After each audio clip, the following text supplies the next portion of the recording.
الحمد للہ والصلاة والسلام علی رسول اللہ اما بعد اعوذ باللہ السمیع العلیم من الشیطان الرجیم رب اشرح لی صدری ویسر لی امری واحلل عقدۃ من لسانی یفقهوا قولی رب زدنی علما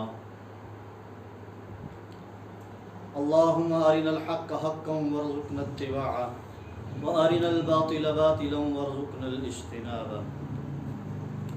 عزیز طلباء اور معزز سامعین، ہم نے اپنے ابتدائی تعارفی لیکچر میں یہ بات واضح کی تھی کہ روزانہ کی بنیاد پر چند آیات، 4 یا 5 آیات کا ترجمہ، ان کی مختصر تشریح آپ کے سامنے رکھی جائے گی۔ بہت زیادہ تفصیل میں بھی نہیں جائیں گے اور کوشش کریں گے کہ اختصار کے ساتھ اس طرح ایک جامع سی وضاحت آپ کے سامنے رکھی جائے۔ تو آج ہم ابتدا کر رہے ہیں سورۃ الفاتحہ سے۔ سب جانتے ہیں کہ سورۃ الفاتحہ ترتیب میں قرآن مجید کی سب سے پہلی سورت ہے، لیکن یاد رکھیے نزول کے اعتبار سے بھی یہ سب سے پہلی سورت ہے جو مکمل نازل ہوئی۔ اس سے پہلے ابتدا میں سورہ علق کی 5 آیات نازل ہوئی، پھر سورہ نور کی کچھ آیات نازل ہوئیں، اس کے علاوہ سورہ مزمل اور سورہ مدثر کی کچھ آیات نازل ہوئیں، لیکن جو مکمل کامل صورت نازل ہوئی وہ سب سے پہلی صورت یہی ہے۔ اور علماء تفسیر نے اس کے مختلف نام بھی لکھے ہیں، جن میں القافیہ، الشافیہ اور ام الکتاب، ام القرآن، اساس القرآن، الشفاء، الکتاب، الصلاۃ، یہ مختلف اس کے نام جو ہے وہ علماء مفسرین نے ذکر کیے ہیں، جن میں سے چند ایک نام مثلا القافیہ، الشافیہ، ام القرآن، اساس القرآن، یہ ہر بچے کو، ہر مسلمان کو یہ ذہن میں ہونے چاہیے۔ یہ ابتدائی صورت ہے، اوپننگ آف دا قرآن ہے، پہلی صورت، اور اس سورۃ الفاتحہ کا مطلب بھی یہی ہے کہ فتح یفتح سے ہوتا ہے کھولنا، ابتدا کرنا، افتتاح کرنا، اسی سے ہے لفظ افتتاح، یعنی قرآن کا افتتاح اسی سے ہو رہا ہے، قرآن شروع اسی سے ہو رہا ہے، تو اس کو اس لیے سورۃ الفاتحہ کہا جاتا ہے۔ بسم اللہ الرحمن الرحیم سے ہم ابتدا کرتے ہیں۔ بسم اللہ، سب سے پہلے یہ بات مسئلہ سمجھ لیں کہ اس میں اختلاف ہے۔ بعض کے نزدیک سورۃ بسم اللہ الرحمن الرحیم سورت کا حصہ ہے، بعض کے نزدیک سورت کا حصہ نہیں ہے، بعض کے نزدیک باقی کسی سورت کا نہیں لیکن سورۃ الفاتحہ کا حصہ ہے۔ اور حالانکہ یہ قرآن میں اس میں راجح موقف یہی ہے کہ یہ سورہ نمل کی ایک مستقل آیت ہے، اور لیکن ہر سورت کے شروع میں جو لکھی جاتی ہے، سورتوں کے درمیان اس کو وقفہ ڈالنے کے لیے کہہ لیں، لیکن یہ سورت کا مستقل جز نہیں ہے، یعنی ہم اس کو یہ نہیں کہہ سکتے کہ سورۃ الفاتحہ کا مستقل جز، لیکن کچھ لوگ اس کو سورۃ الفاتحہ کا مستقل جز مانتے ہیں، اور وہ تلاوت میں الحمدللہ کے بجائے بلند آواز بسم اللہ الرحمن الرحیم سے شروع کریں گے، لیکن جن کے نزدیک یہ سورۃ الفاتحہ کا جز نہیں، وہ اس کی تلاوت الحمدللہ رب العالمین سے شروع کریں گے۔ تو یہ مختصراً بسم اللہ کے حوالے سے بات تھی۔ اس کے ترجمہ کے حوالے سے بسم اللہ شروع کرتا ہوں اللہ کے نام سے، الرحمن الرحیم، جو رحمان ہے اور رحیم ہے۔ لفظ اللہ کا ذاتی نام ہے، اور الرحمن الرحیم یہ اللہ کی صفات ہیں، صفاتی نام ہیں۔ الرحمن الرحیم دونوں رحمت کے مادہ سے ہیں، دونوں کا مفہوم مطلب رحمت ہے، لیکن فرق یہ ہے دونوں مبالغے کے صیغے ہیں، یعنی کہ انتہائی زیادہ رحمت پائی جاتی ہے۔ الرحمن کے اندر ہجانی کیفیت، جیسے طوفانی کیفیت کہہ لیں، اور یہ دنیاوی اعتبار سے دنیا کے اندر ہر مخلوق کے لیے اللہ کی رحمت، اللہ کا رحمان ہونا، رحیم ہونا، اللہ کی رحمت یعنی دنیا کی ہر مخلوق کے لیے ہے۔ الرحمن کے اندر یہ معنی شامل ہے، اور الرحیم جیسے فرمایا بالمؤمنین رحیما، مومنوں کے ساتھ۔ تو علماء تفسیر نے لکھا ہے کہ یہ قیامت والے دن کے ساتھ خاص ہے، رحیم کا جو رحمت کا مادہ ہے، یعنی مومنوں کے ساتھ خاص ہے اللہ کی رحمت۔ الرحمن عمومی رحمت اور الرحیم خاص رحمت، عمومی تمام مخلوقات کے لیے اور خاص رحمت مومنین کے لیے۔ آگے سورۃ الفاتحہ شروع کرتے ہیں اس کی ابتدائی آیت سے، بلکہ میں ایک دفعہ اس کی پوری تلاوت کر لیتا ہوں۔